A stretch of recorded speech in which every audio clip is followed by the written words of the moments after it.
This is Greg Pass with the Americans in Wartime Experience. Today's date is August 26, 2023, and I am in Noakesville, Virginia at the Wartime Museum Open House, and I have the pleasure to sit down with Doug Morrison. Thanks for joining us, Doug. Sure, not a problem. Been looking forward to it. Doug, can you tell me your full name and where you were born? Yes, Douglas John Morrison. I was born in upstate New York, New Hartford, New York. Actually lived in Westmoreland, New York.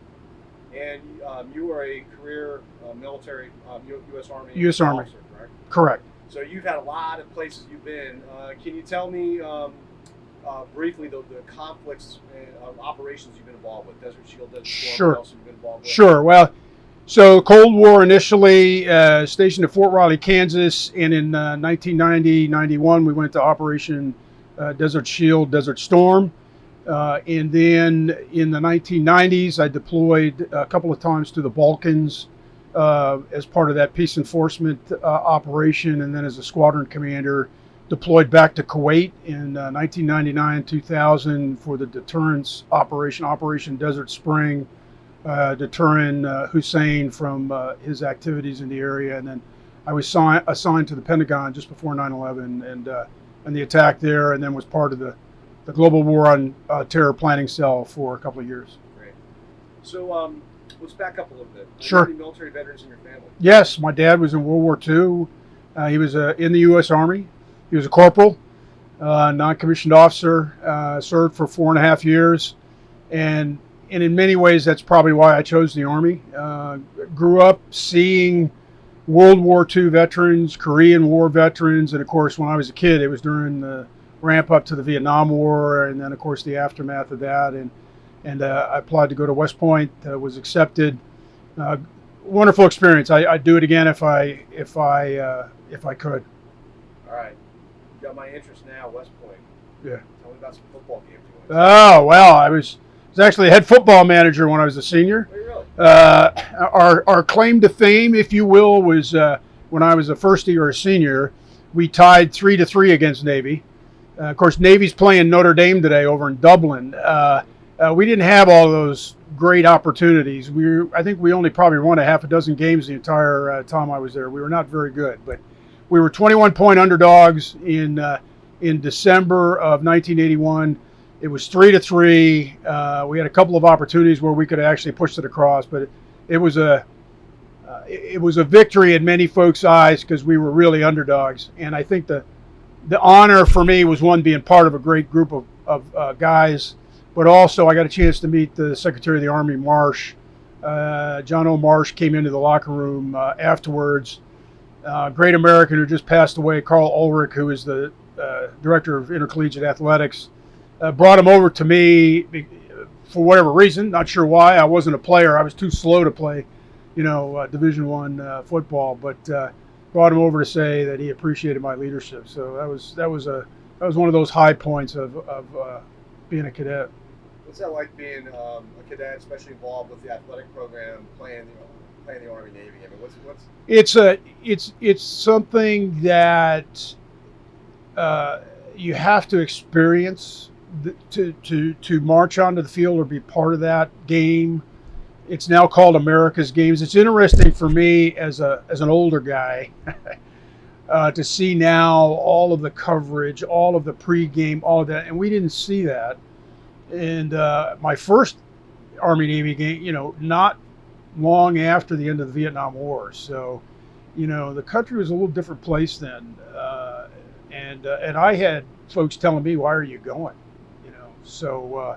But it's a very special opportunity, and as folks say, you are on the fields of friendly strife, if you will, adversaries, opponents. But when the game's over with, it's the joint team, and those guys from Navy, from the Naval Academy, they go into the Marine Corps, they go into the Navy. I've served with all of those guys. I've served with Marines. I've served with guys from the Navy, Air Force, of course. But it's a special bond, but it's also a special sporting event. I think you have to go through it to really understand how it impacts you. And being a cadet, to be honest with you, The hostages came back from Iraq. I'm sorry, from Iran when I was there. When I was in my second year, or actually third year by that time, and we got to have dinner with them in the mess hall, standing ovation. Their families were there. They stayed down at the Thayer Hotel, and there was an impromptu cordon the day they were leaving. And so we lined the road as the buses pulled out with them. And I will never forget, in the lead bus in the right front seat was a Marine. And he had been one of the Marine security guards. And he snapped a salute because we were all rendering a salute on the way. I'll never forget that. It's just one of those things that will, no matter how old you get, that just sticks in your mind. Yeah. So at some point in time, you graduate and you're assigned your military occupational specialty. I was an armored cavalry officer. Went to Germany. Served 3.5 years in Germany. Went to the Armor Career Course, which was at Fort Knox at that time. And then was assigned to Fort Riley, Kansas. We did a couple of return of forces to Germany exercises, and I was a troop commander a couple times, a squadron S3 operations officer for a cavalry squadron. And by the summer of 1990, hey, the Cold War is going to be over. We're going to draw things down, and I was looking forward to another assignment outside of Fort Riley. I'd been there over 4 years, and then just about 24 years ago, this a couple weeks ago, Hussein goes into Kuwait, 4 August, listening to the news, going, what's this going to be? Yeah.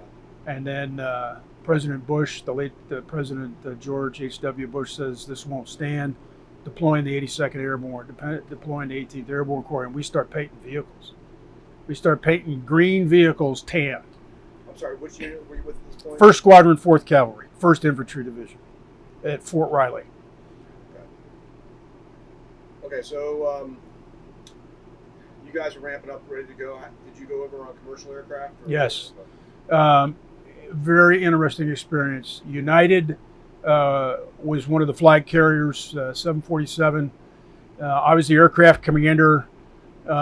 Met with the captain, and the squadron commander was traveling on the same plane. We got an intel brief from the captain. He was a Vietnam pilot. He had come back to United for these flights. He had retired, and they had recalled him. And he said, this is our flight route. This is the security. This is this intel picture we have. We're coming in, from the south because of the air cap that's up, that sort of thing. Not knowing, what Hussein was going to do at that point. The war hadn't started. And he said, I picked the flight crew especially for you guys. And, they're all 20-something flight attendants. They're just fabulous to all the troops. Yeah. And he said to us, well, it might be their last opportunity. So what month did you get over there? We left the end of December, a couple of refueling stops. We got there, I think it was the 1st of January. The advance party had come over right around Christmas time. We departed Saudi Arabia, the airfield, and moved over to Khobar Towers and Dammam, where the port is, to draw our equipment when our equipment came in. Yeah. So you guys were getting there. You weren't there long before the stuff kicked off. So we were at the port drawing equipment. We didn't know when. We knew it was going to come close because the ultimatum had passed. And early on the morning of the 16th of January, all of a sudden, all the port folks were coming around, waking up the squadron leadership. Okay, get your guys. You need to put mission-oriented protective posture gear on. Take your PB, can't even remember the name of them now. The polybromide pills for nerve agent. We were like, it's coming. The sirens went off. Scuds were going off. Patriots were going off. You'd hear the double bang in the air because they were firing 2 missiles to make sure they got them. We had protective masks on.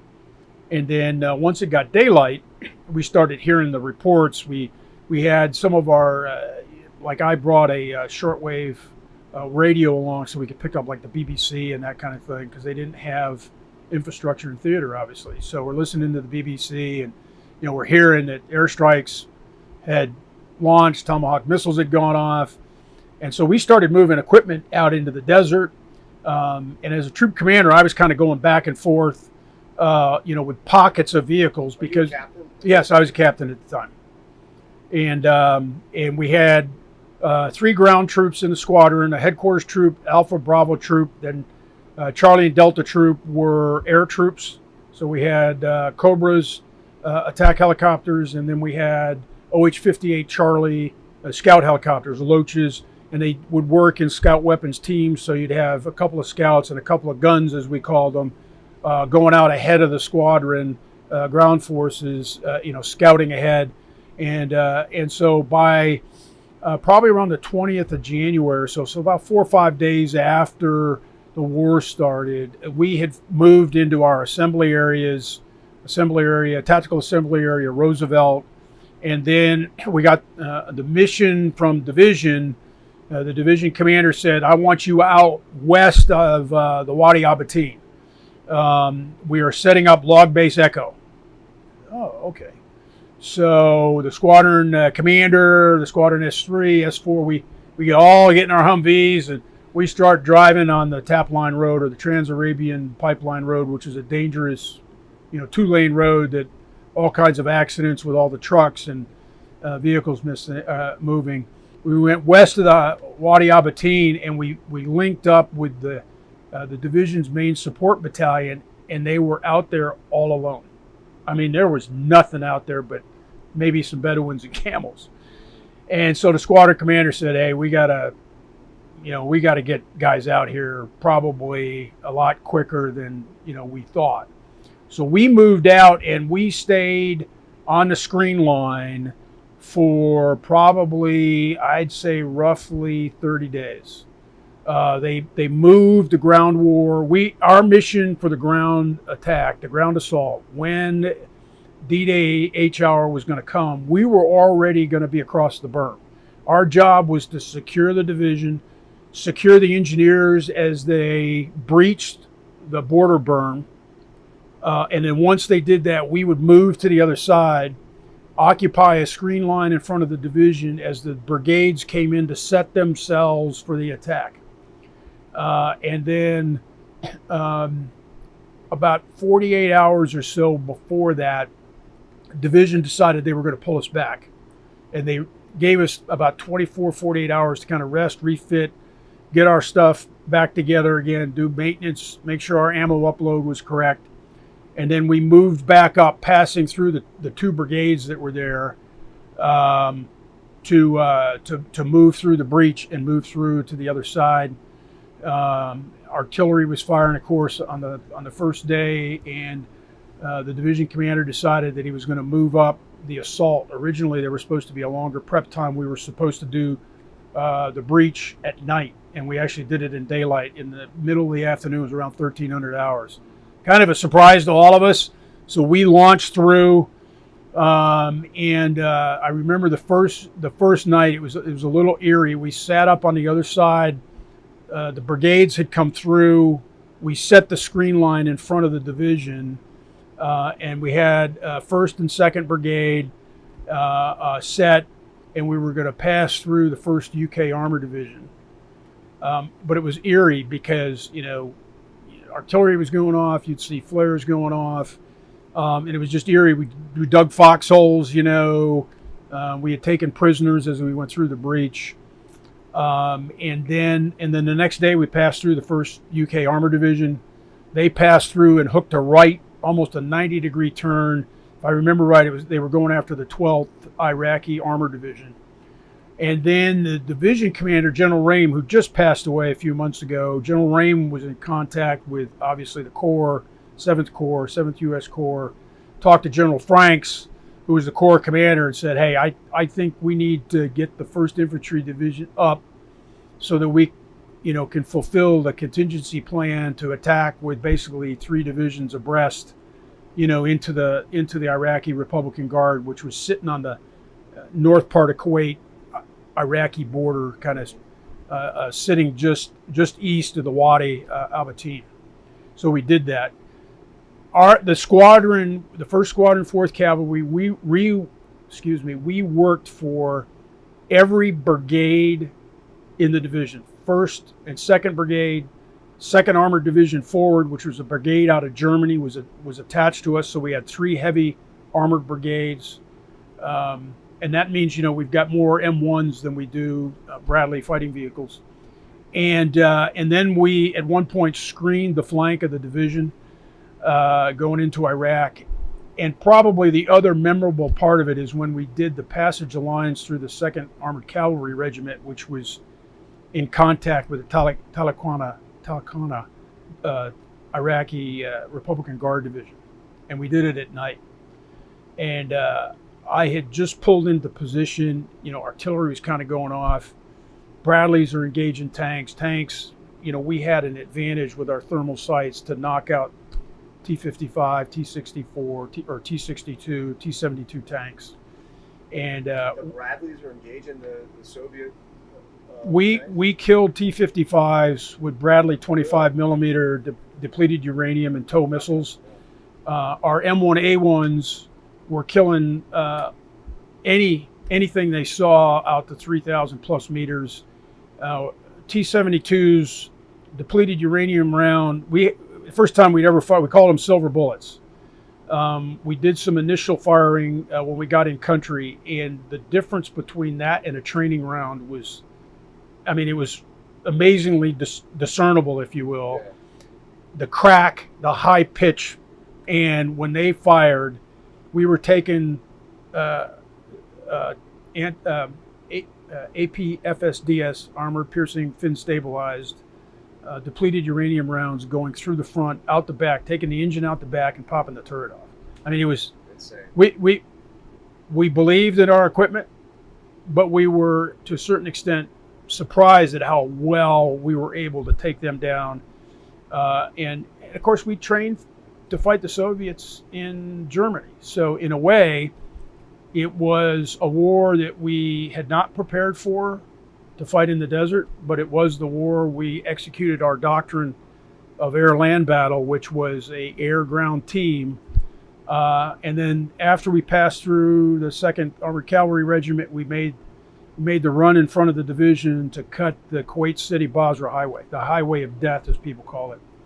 And I guess that's the other memorable moment, because we were, the phrase alone and unafraid, we were alone and unafraid. We were fully 30 plus kilometers in front of the division.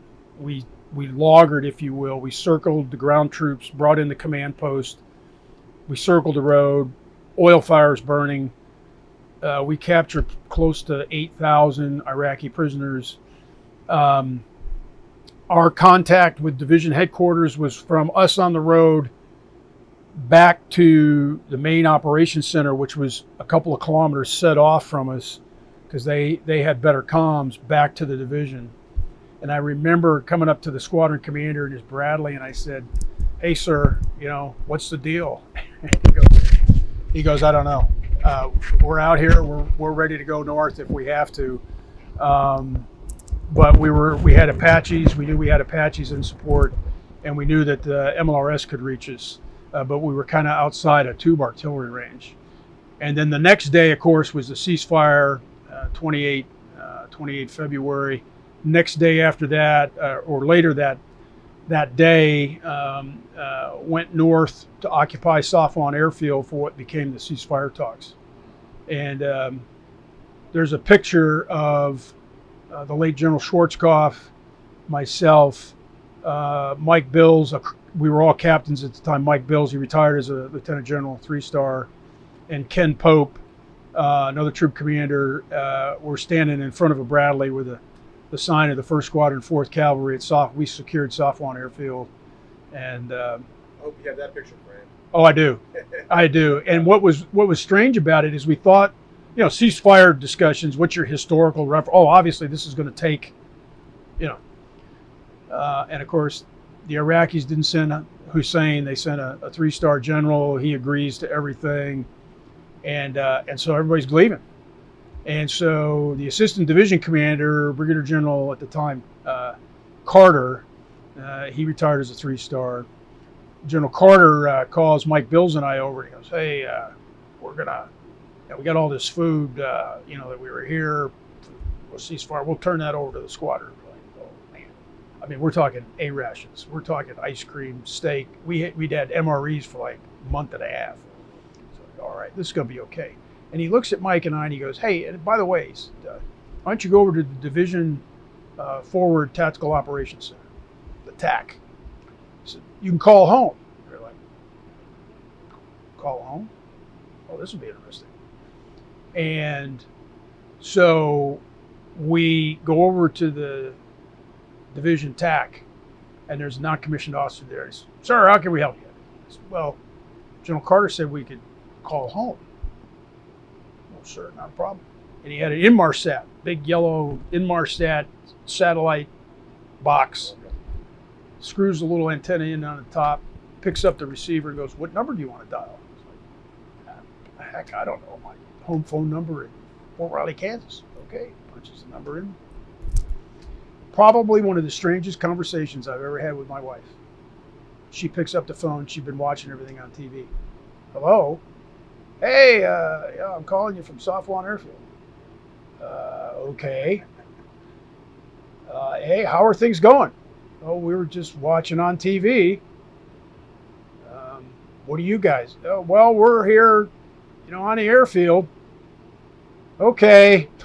I mean, you're not expecting to call home. Yeah. You're not expecting her to pick up the phone. Especially in 1991. In 1991, it's like, okay, well, gee, I guess that's the end of that conversation. Not much to talk about, kind of thing.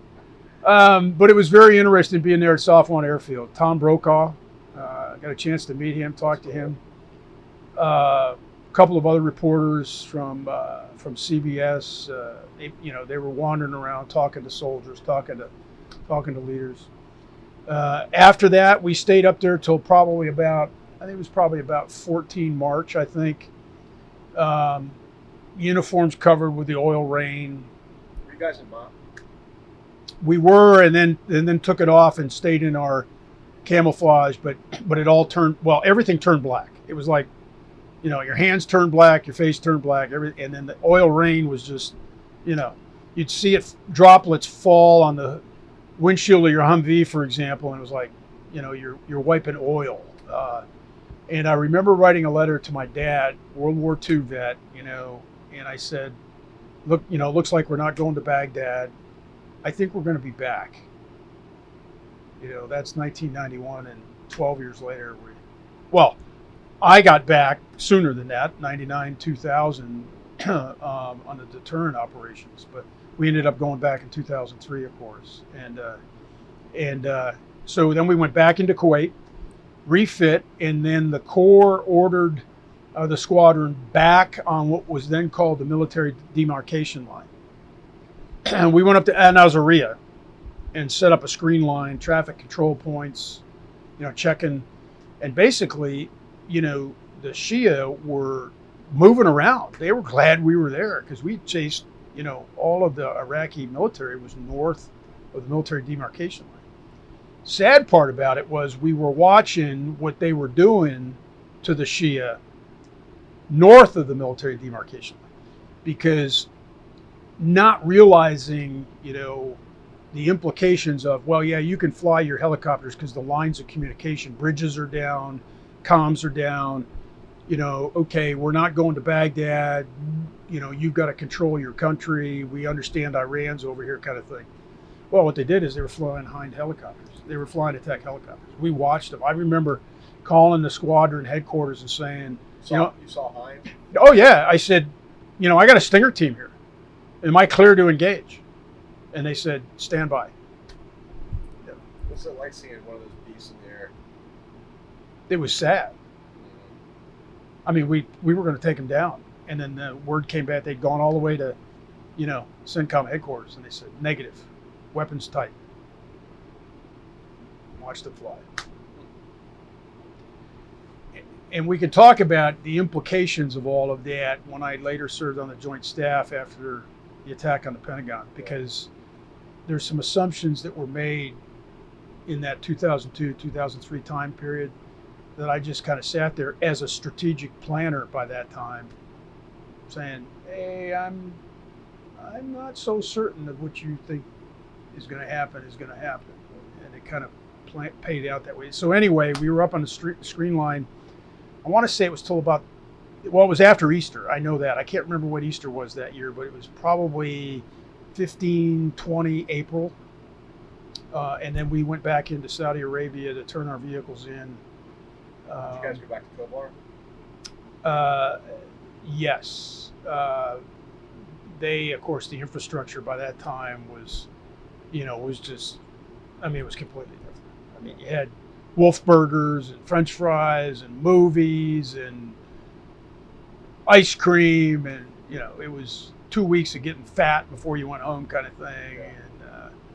And it was much different than the first time when I got accused by the assistant division commander of stealing hets because I was trying to get the tanks and Bradleys out into the tactical assembly area, and he saw me and he goes, "Watch out, the cavalry's here, don't you touch anything. I'm running those hets." And I said, "It's okay. I'm not going to steal anything yet." So, speaking of vehicles and armor, so you were in a Humvee during this time, or 113? What No, so the squadron had transitioned at Fort Riley to basic M1 tanks and Bradley M3A0, as we called them, scout vehicles. We had at that time only one ground troop, Bravo troop. And we had to stand up a second ground troop. The other ground troop was in Germany as part of the 1st Infantry Division forward, the 3rd Brigade of the 1st Infantry Division, but they had already stood that unit down as part of the Cold War drawdown. So we had to stand that unit up from scratch. The next thing we had to do is draw new equipment. So we drew new M3A2s, added armor, better thermal sights, better turret comms, and M1A1s. We drew M1A1 heavies, in fact. They had a heavy armor package on the front of the vehicles. That was part of drawing them. They were relatively new tanks. And then our command and control vehicles, our mortar tracks, so the ground troops, had a mortar section.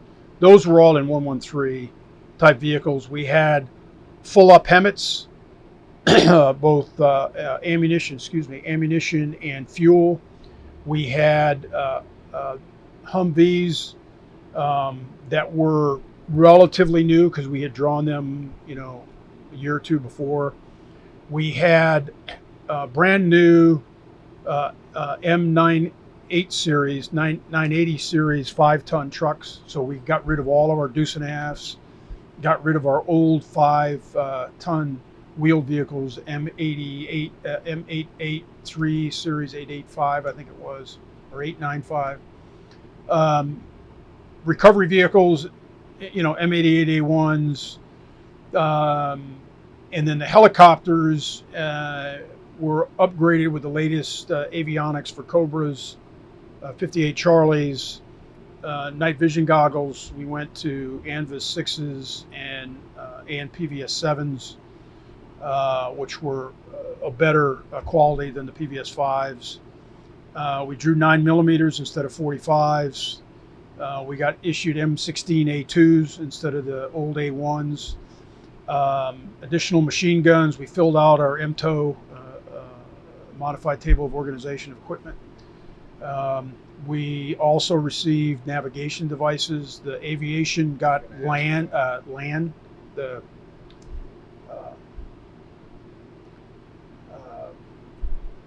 I can't think of the acronym now, but it's a system that's used in aviation navigation. LAN. I'm probably not saying it right, but and then the ground ground units, we had the first generation Magellan GPSs. Did you guys get those right before you went over, or did you have? Right before. In fact, we took them home and tried to, play with them, if you will, to see. And of course, it was always the ubiquitous arm in the air, making sure as if you were going to get a better satellite signal. I mean, we didn't understand all of that. They didn't have a full constellation. They had to launch a couple of more GPS satellites, of course, before the ground war started. I had seen an ad for them in the Association of the United States Army's Army magazine. And I'd asked the squadron commander, hey, this is a pretty good deal. So the division ended up, other people, I guess, saw it, that sort of thing. The division bought a number of those. And we even had a contract where if one went down, it went on the Eagle Express, where it would go air transport back to the States, go back to Magellan. You wouldn't necessarily get the same one back, which was kind of interesting. In the Army, everything's got a serial number. We're going to record it. It's on, you're responsible for this. Turn the device in, the device comes back and goes, well, that's not the same serial number. Well, that's okay. We'll do a serial number change. At least you got it back, kind of thing. You go, yeah, right. So, so those were very helpful. We didn't have a full complement like they are today. Normally what we did is, like in a scout platoon, so you had 6 Bradleys, you might have one on each end. So you kind of navigated like a ship. You kind of did this. One night, though, First Sergeant and I were on our way back and to the tactical assembly area. This was before the ground war started, and it was dark. I mean, it was dark. You couldn't, see your hand in front of your face. Night vision goggles, okay. I mean, there's no ambient light, and we're getting no GPS signal. Compass, heading, we're going this way. I got out in front of my vehicle finally and started to walk. And you're in a Humvee? Yeah, at that time I was in a Humvee. And finally we stopped. And I said, it's 2 o'clock in the morning. We'll log her here. First sergeant comes up and goes, sir, you are hard-headed. I'd have stopped a long time ago. Sun comes up. Guess how far away we were? We were probably 4 or 5 clicks away. We could see but that night was so dark. The desert can be, and there's no ambient light. It's not like, it's. It was a really nasty dust storm during the war. Did you guys get hit with that? Oh yeah, well, we got hit a couple of times with the Shamal came through. One time was day 3, as we were moving up to where we would pass through the 2 ACR, and I remember Mike Bills and I standing there. I mean, the sand's blowing. Neither one of us, kind of like now, neither one of us had shaved them. We're standing there, we're kind of squinting. There's a picture somewhere. I don't remember where the picture is now. You lose some of that stuff. Man. You try to eat, and it's like, oh, I'm brushing my teeth at the same time. The sand's cleaning your teeth, you try to hide behind the Bradley or the tank, so that you can at least, the wind's blowing this way. At least if I can halfway get time to put a spoon in, kind of thing. If you eat at all. I mean, it's just. So the war comes to an end a little bit quicker than most people thought. What was your impression when you heard that there was a ceasefire? Were you surprised? We were surprised. We thought we were going to make a hard left turn north to Basra, or, at that point, all the divisions had come online. 1st UK Armored was south of us. 3rd Armored Division, 1st Armored Division, they were north of us, so the Corps was positioned. 2nd ACR was up north, and so we could have reoriented. I don't know what the plan would have been. I know there were contingency plans that we had looked at that would have had us move up Highway 8. Of course, the 24th ID was sitting up Nasiriyah blocking the highway, so nobody coming out of Basra was going to be able. Anybody coming out of Basra was going to have to go north of the river. So we were surprised. Welcomed it, though. We were prepared to stay a year at least. But as I said, I wrote a letter home to my dad. He served in the Army for 4.5 years. You're in for the duration. But I remember him telling me, and it's interesting, the perspective of when you've been to war. And I'm 31 years old at that time. And you think you have your whole life ahead of And then you stop and think about some of those actions and go, I guess I'm kind of fortunate to be here, because I could have stepped on a DPICM bomblet or a mine. I could have, gotten shot by a friendly vehicle. We had friendly fire incidents. But my dad said something very telling, and I think it comes with distance. He said, "Don't let anybody ever tell you that the war was too short." And he said, "You never want to win 2-1. There's nothing wrong with winning 100-0. And I say that because in my observation of the Shia, because of what happened, after 9/11, and those perspectives,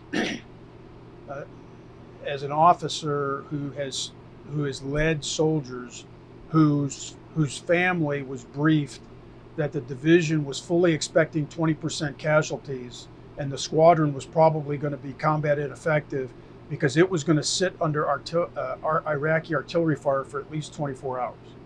Now, that didn't happen.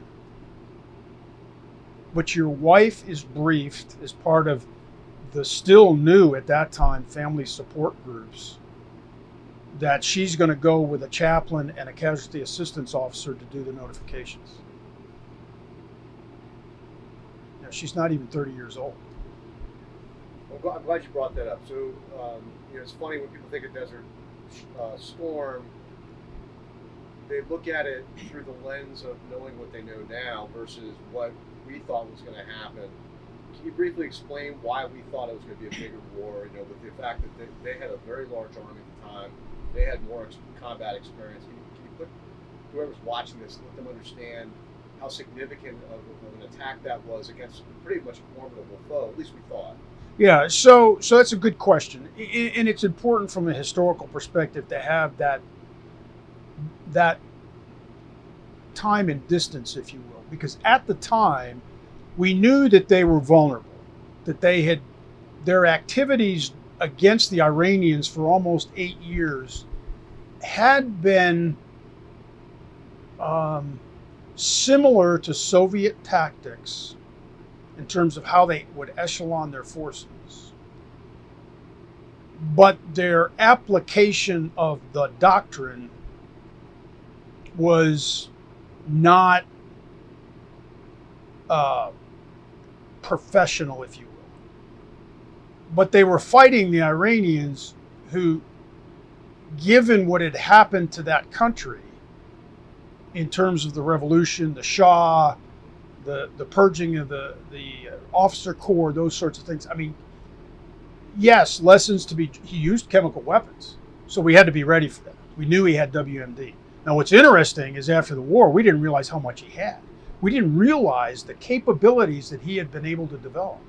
And again, that informs what happens later. So it's going to be a tough fight. You think it's going to be a slog. But you believe in your doctrine because in the Army, and to a lesser extent the Air Force, we had trained at the National Training Center. We had done rotations against, as we said at the time, we fought the Op 4. We'd lost a couple of times, But if we could fight the Op 4 at the National Training Center, we could take these guys on. Now, didn't think we were going to go through them as quickly as we did.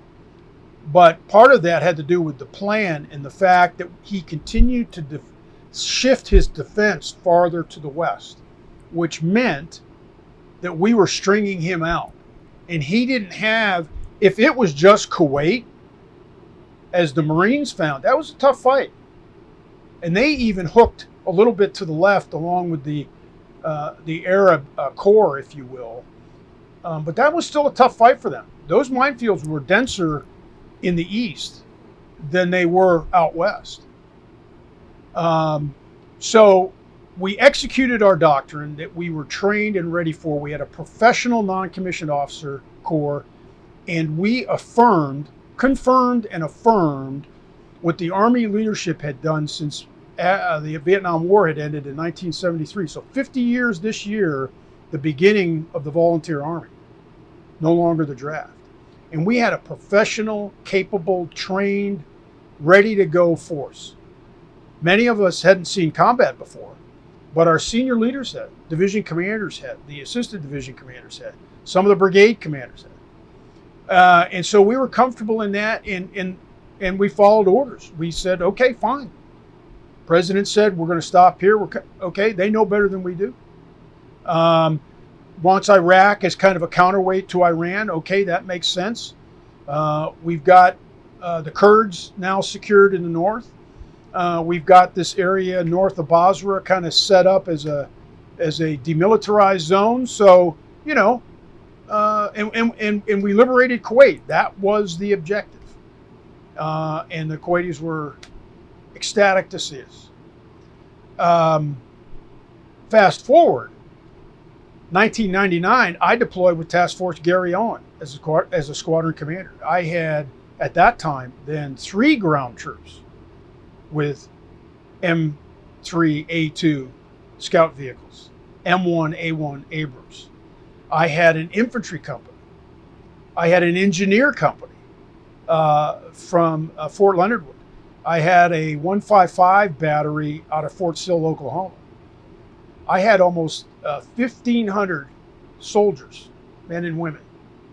And that task force mission was to deter Saddam Hussein in the north part of Kuwait. We set up in kind of a... Task force called? My rotation was called Task Force Gary Owen as part of Operation Desert Spring.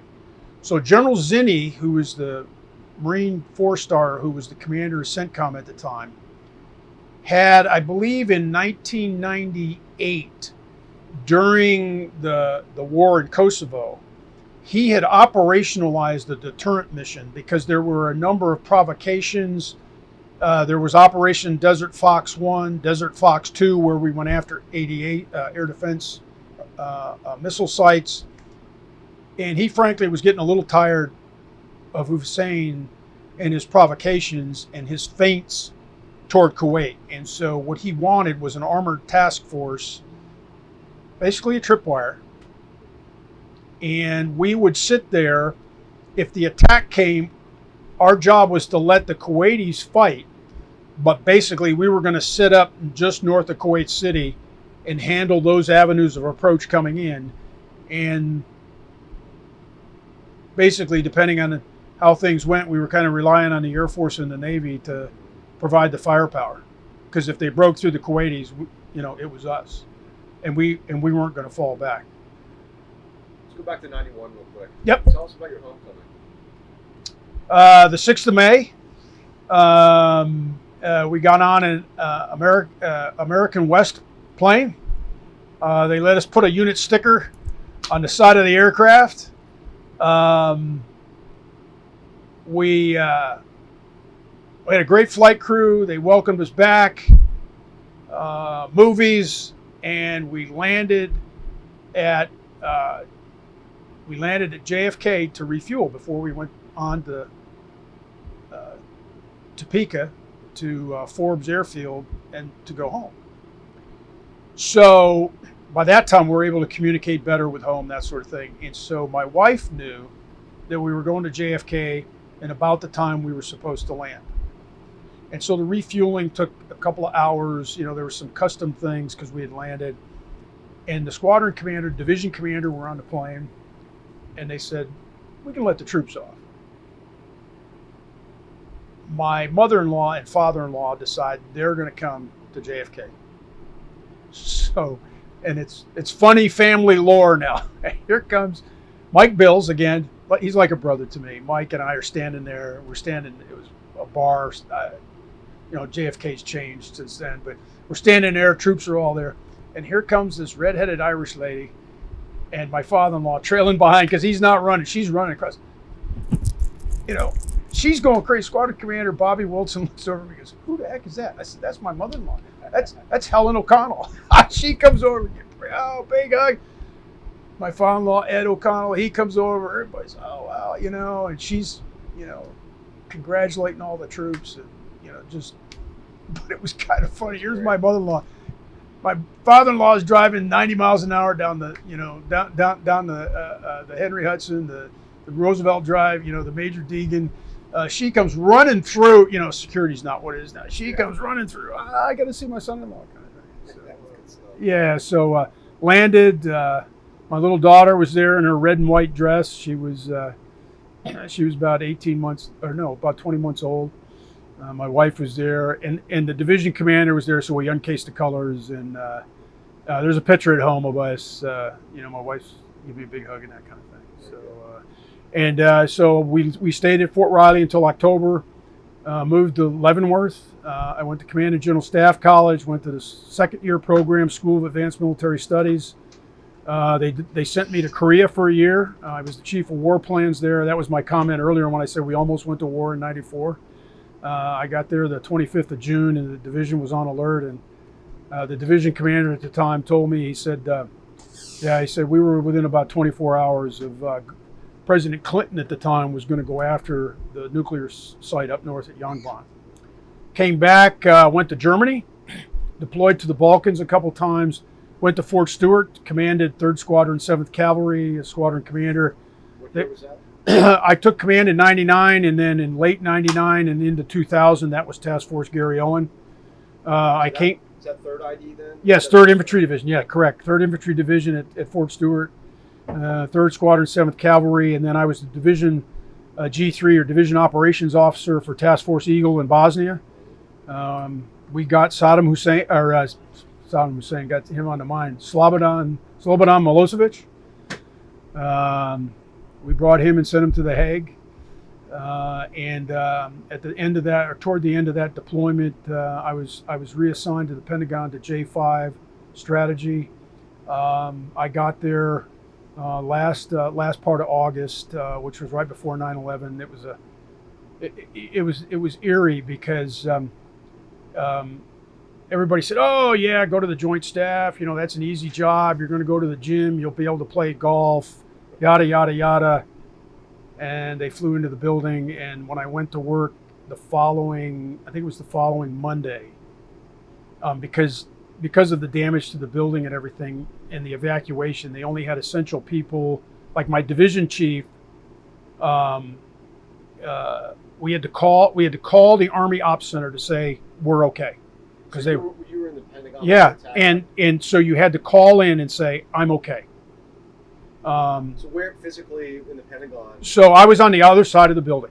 So fortuitously, my assignment was in J5 strategy, which was on the opposite side of the building. Just down the hall were the chairman of the Joint Chiefs. And then upstairs from him was, at the time, Secretary Rumsfeld on the 3rd deck, as we call it. Had they flown into that side of the building, they would have taken out the Secretary of Defense. They would have taken out the vice chairman. The chairman actually was traveling. And they probably could have taken out the National Military Command Center. Because at that time, the NMMC, as it was called, was closer to that side of the building.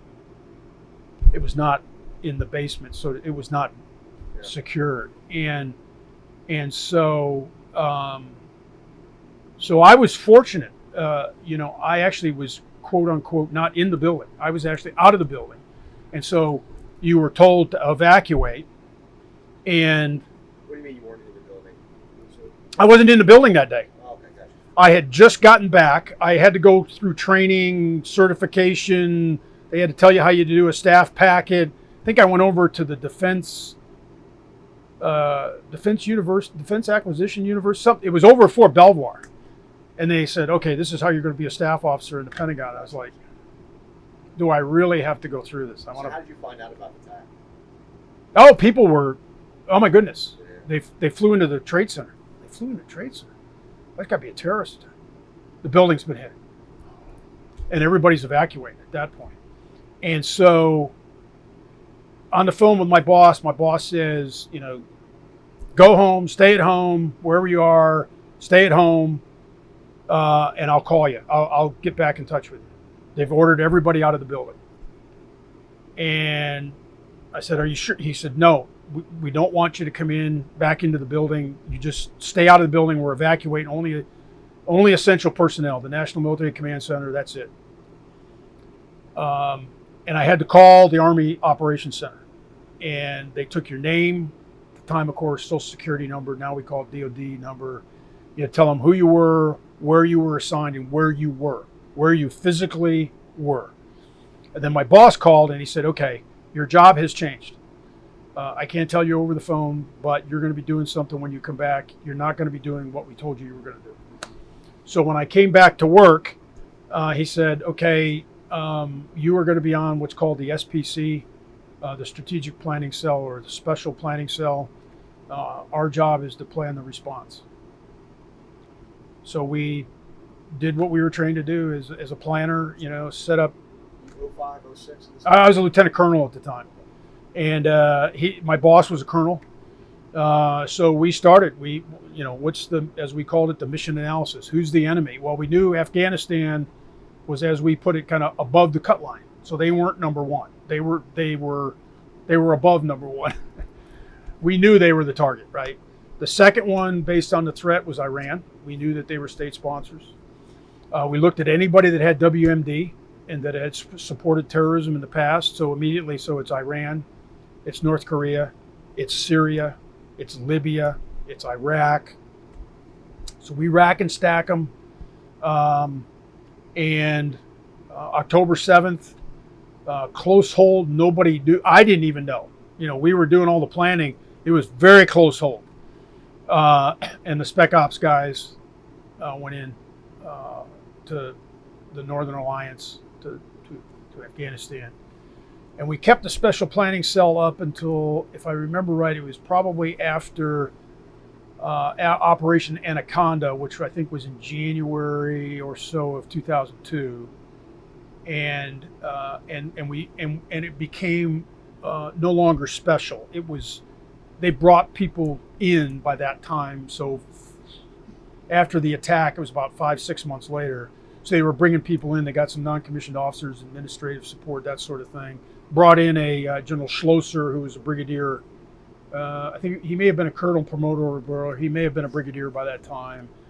Special ops aviator, great American, General Schlosser.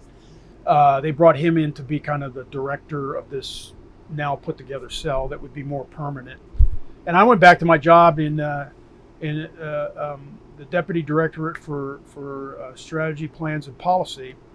And a couple of months later, as I came back from the gym thinking I was now going to be more normal, my boss goes, "Hey, Morrison, get in here."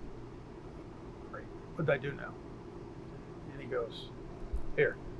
And it was a folder, crosshatched, top secret. If you say anything, we're going to cut your head off and stick it in a safe, and nobody will ever see you again. And it had one page of guidance. And I opened it up. I looked at it, and I said, "You got to be kidding me." And he goes, "Nope, straight from the secretary. Planning for Iraq." So if we fast forward through a number of war games that we ran, how this was going to happen to early 2003, and I'm part of these discussions. And so it's a Saturday, and the J5 at that time, Lieutenant General Sharp, another great American, retired as a 4-star. General Sharp says, "Okay, we're gonna have to brief." He had been my division commander, and I had been his squadron, cavalry squadron commander, and I had been his G3.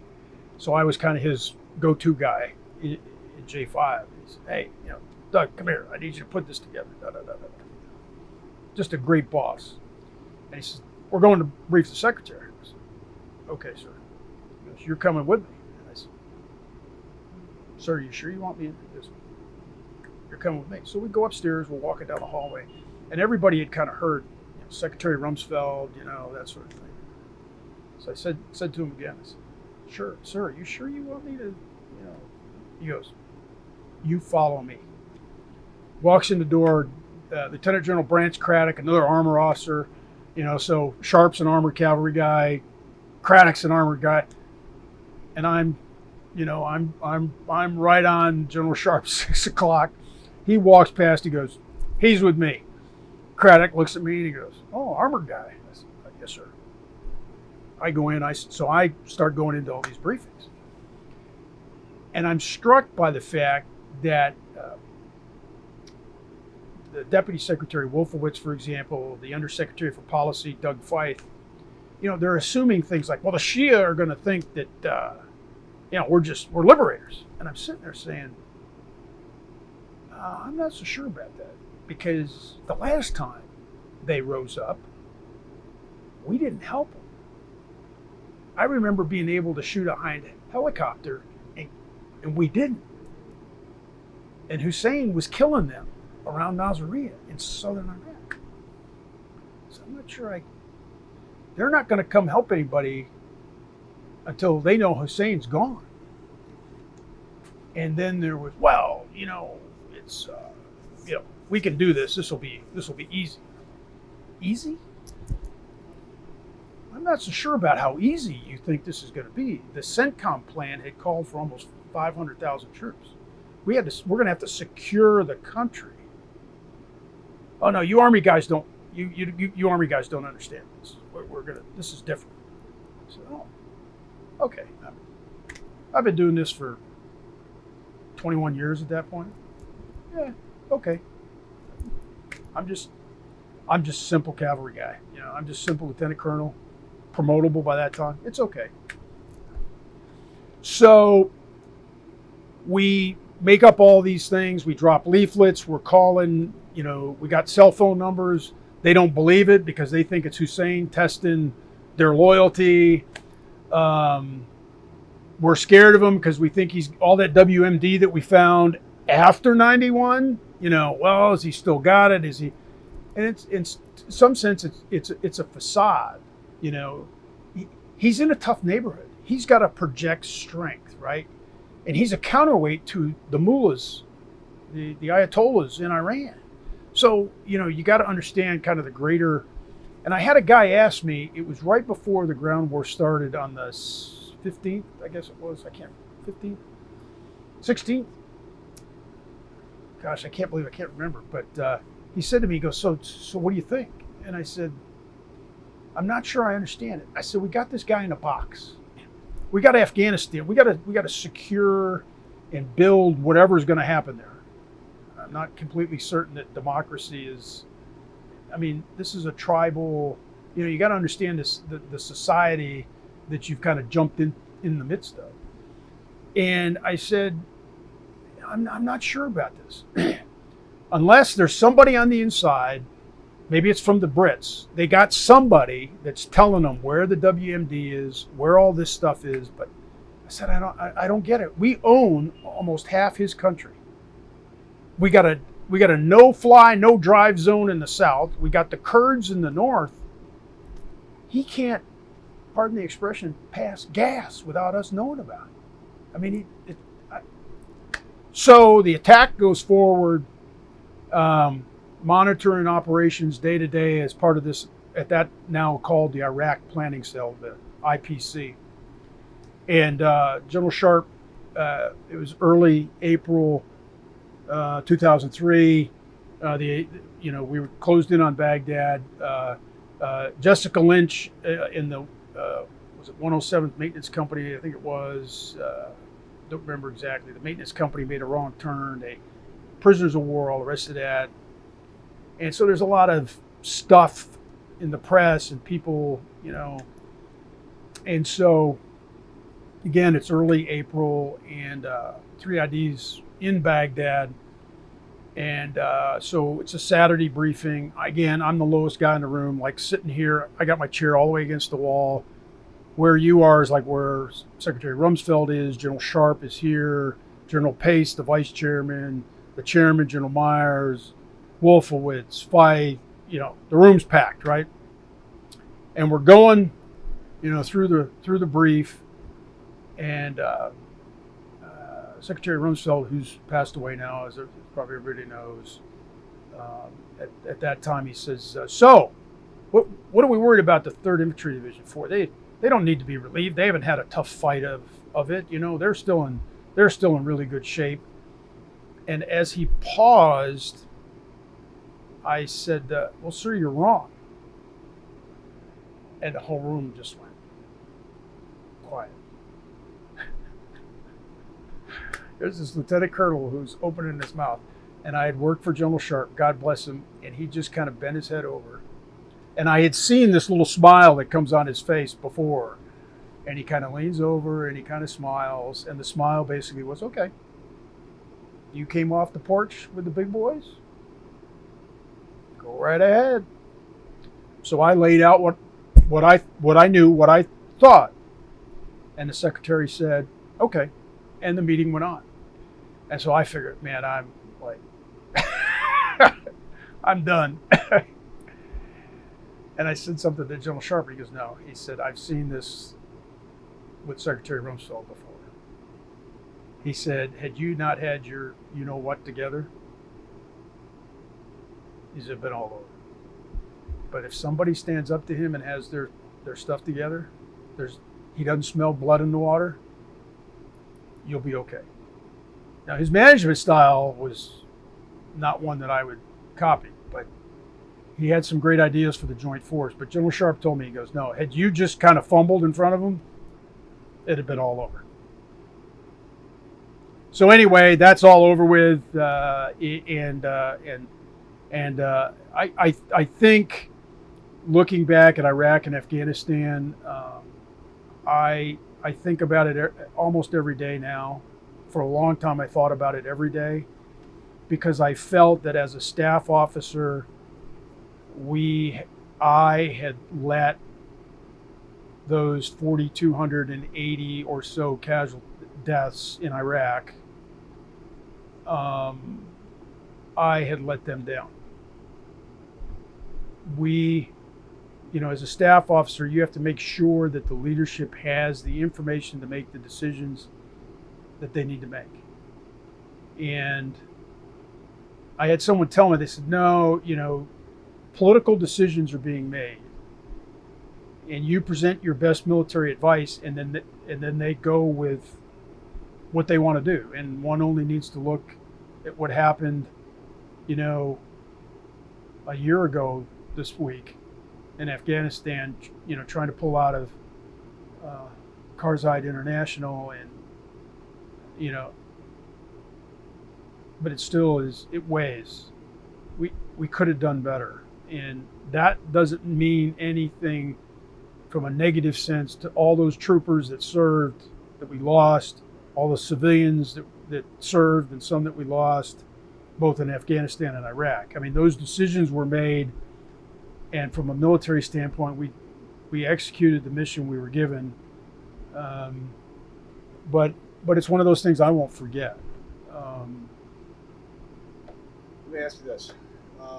We're here at the Tank Farm Open House. We've got a lot of young kids that are out here right now. If you had an opportunity to talk to one of these, like some teenage kid says, hey, I'm thinking about enlisting or being a commissioned officer in the U.S. Army, what advice would you give them on how to succeed in the military? It's interesting. I was at a conference a couple weeks ago, and I actually had someone come up to me and said, hey, my cousin wants to go to West Point. Could you talk to him? I said, sure.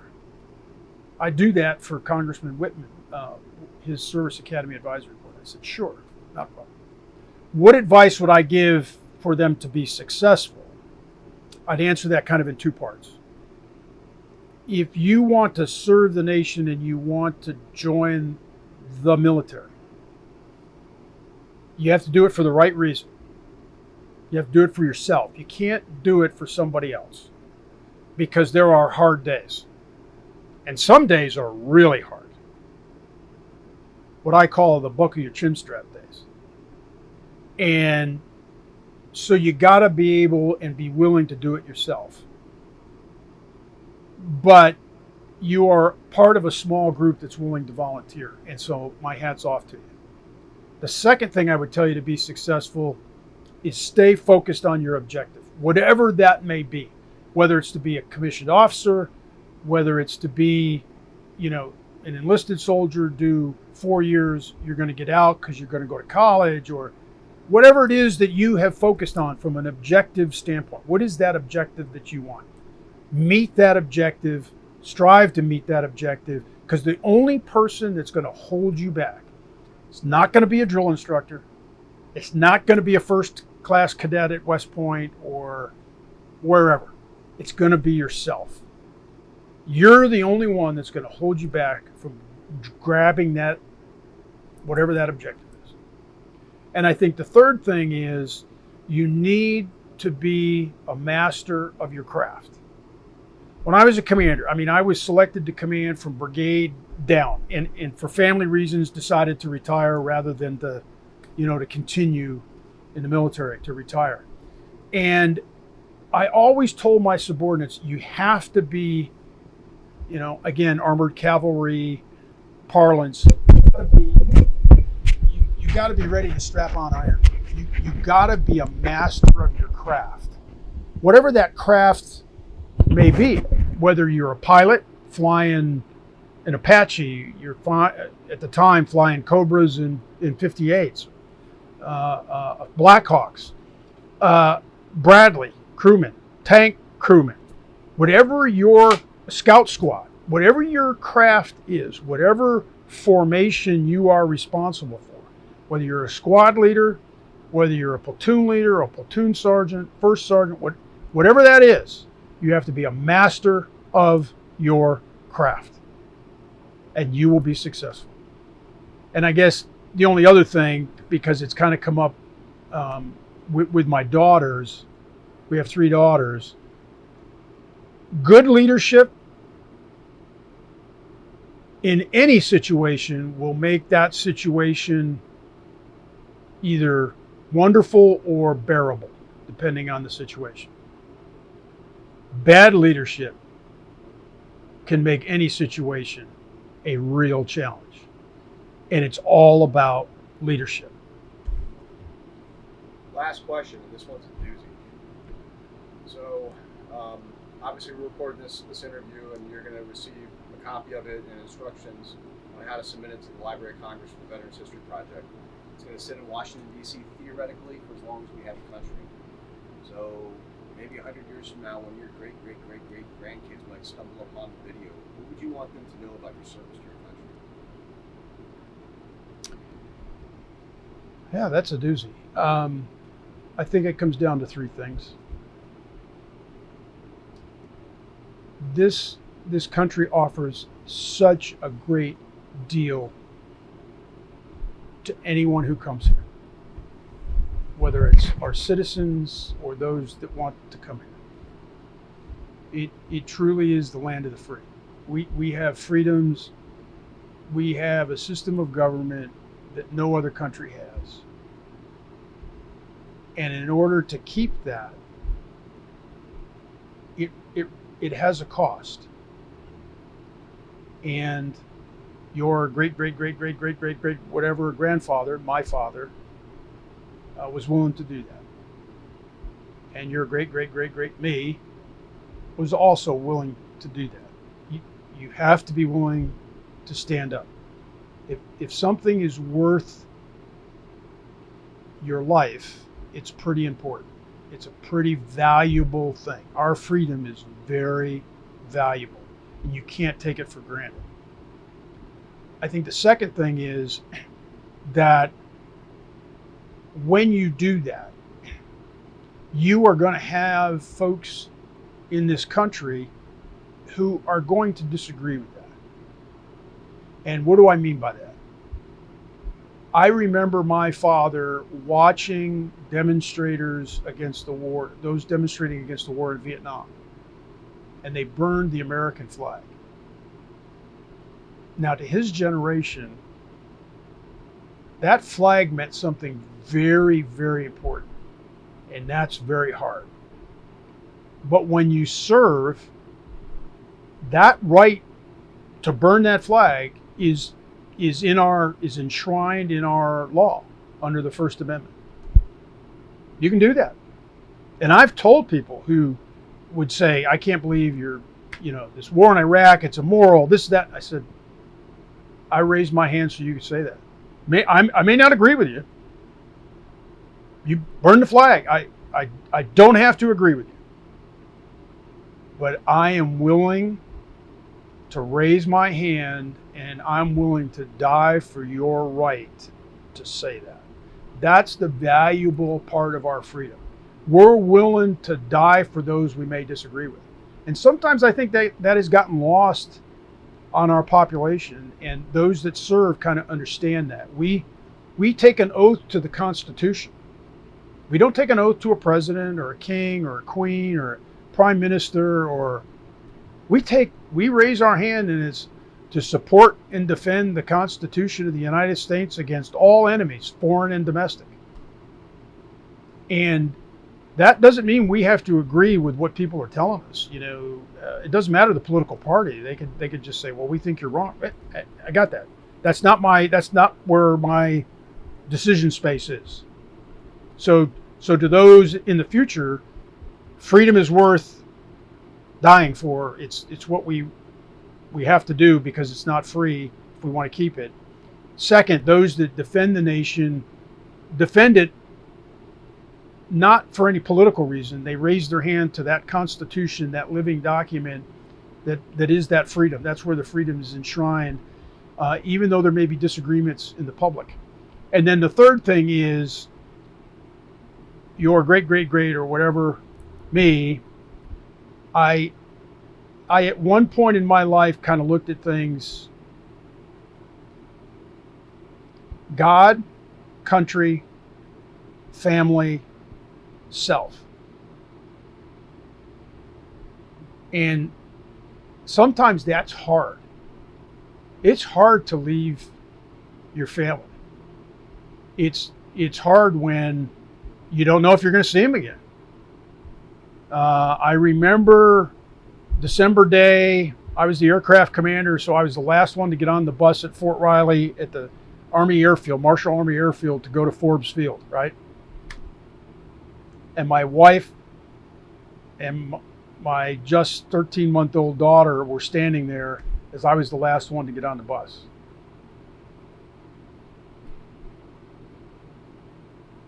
And there's no hugs or anything. She's standing off because you've gone through quarantine. So, and you kind of look over and it's,